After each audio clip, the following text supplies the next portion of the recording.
Okay, guys, so we're gonna finish off trigonometry, and that should be our last thing for our unit on triangles.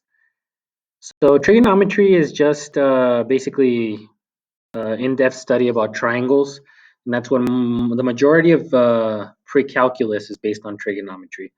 So this is just a very basic introduction to it, nothing too major. So we're just gonna learn to solve problems using trigonometry. So last week we learned how to put our ratios, and if you notice, I have our acronym here, SOHCAHTOA, which I guess I find a little culturally insensitive, but all right.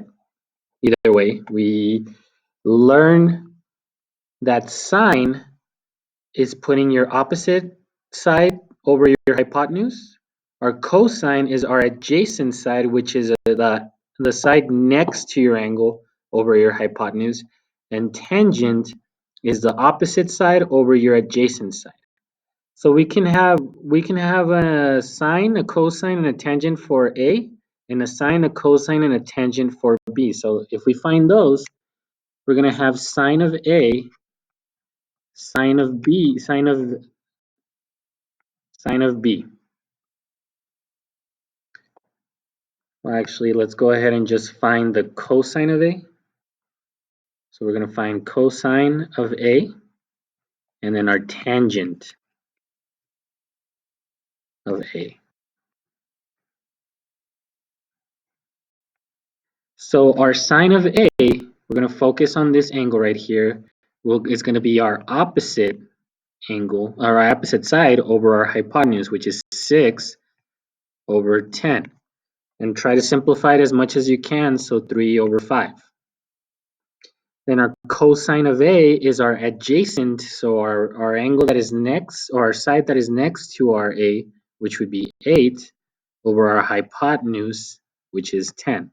That simplifies to 4 over 5.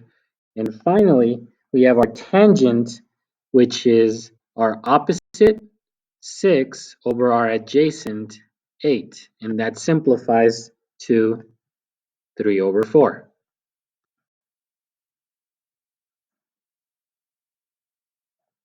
So now let's say we are going to find the cosine, the sine, cosine, and the tangent of angle B.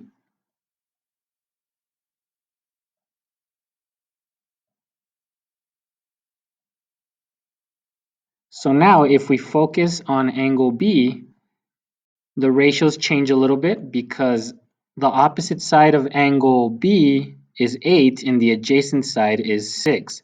So starting with our sine would change to 8 over 10. Our cosine would change to 6 over 10. And of course, these simplify to 4 over 5 and 3 over 5. And finally, our last one would be 8 over 6, which simplifies to 4 over 3. So if you notice, there's actually a pattern here. The sine of A actually is cosine of B, and then our cosine of A is our sine of B, and then our tangent of A, or our tangent of B is just our tangent of A flipped around. 6 over 8 turns to 8 over 6.